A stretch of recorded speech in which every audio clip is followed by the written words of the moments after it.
2 jours avant son accouchement, ma femme a fait un rêve. Dans son rêve, un sanglier mangeait les mains et un pied de notre bébé. Quand notre fils est né sans main et avec un seul pied, j'ai compris que le diable s'en prenait à moi parce que je l'avais quitté. Pendant des années, mes amis et moi avions adoré le diable. Nous nous rendions au cimetière et nous creusions des tombes pour lui rendre un culte. Le diable me donnait tout ce que je lui demandais. Je me souviens qu'un jour, je lui ai demandé de me donner une grosse somme d'argent. Quand j'ai eu cet argent, je l'ai dépensé très rapidement. En fait, je gaspillais tous les dons que je recevais du diable. J'étais très frustré et j'ai commencé à me poser des questions à son sujet. Mon père m'a dit que le diable était un être créé et que, comme nous, il y avait eu un commencement pour lui. Il m'a dit aussi qu'il ne pouvait pas lire dans nos pensées, que seul Dieu le pouvait. Alors j'ai commencé à parler à Dieu silencieusement. Un matin, je me suis réveillé et j'ai éprouvé le désir de m'agenouiller pour prier. Mais je ne voulais pas montrer au diable ce que je faisais. Alors j'ai décidé de rester dans mon lit. Pendant ma prière, je me suis senti gêné par mon manque de courage. Je me suis donc levé, j'ai pris ma machette et je suis allé dans les bois. J'ai débroussaillé un petit espace et je me suis agenouillé. Pendant que je priais, j'ai senti une présence menaçante et j'ai eu peur. Mais je me suis confié à Dieu et il m'a accordé la paix et la joie. J'ai dit à Dieu que je viendrais toujours dans ce lieu pour le rencontrer.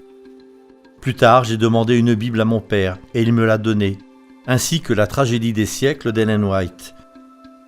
Il m'a encouragé à lire le chapitre intitulé « Les pièges du diable ». Peu de temps après, j'ai décidé de donner ma vie au Christ et de devenir pasteur.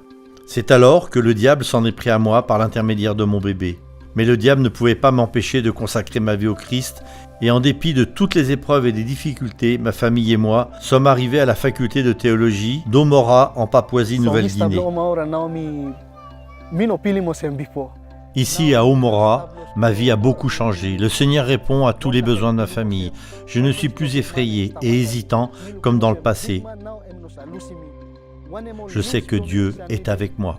Je rencontre encore des difficultés, mais ces obstacles ne me découragent pas et ne m'éloignent pas de Dieu. Ils me conduisent à lui. Je suis animé de sentiments positifs et je remercie Dieu de ce qu'il me permet de découvrir l'éducation et la littérature adventiste. L'un de mes sujets préférés est la découverte de la Bible. Cela me permet de mieux comprendre la parole de Dieu. J'aime aussi beaucoup les livres de Daniel et de l'Apocalypse, parce que j'ai envie de savoir ce que Dieu nous dit concernant l'avenir. Les relations humaines sont très fortes ici. Je peux fréquenter les étudiants du monde entier. Je suis en contact avec des pasteurs qui travaillent sur le terrain. Cela m'aide à me préparer pour le ministère. Je fais des plans pour rentrer chez moi et dire aux jeunes qui creusaient des tombes avec moi dans le cimetière pour adorer le diable qu'une vie bien meilleure les attend. Il existe un Dieu qui peut les transformer, tout comme il m'a transformé.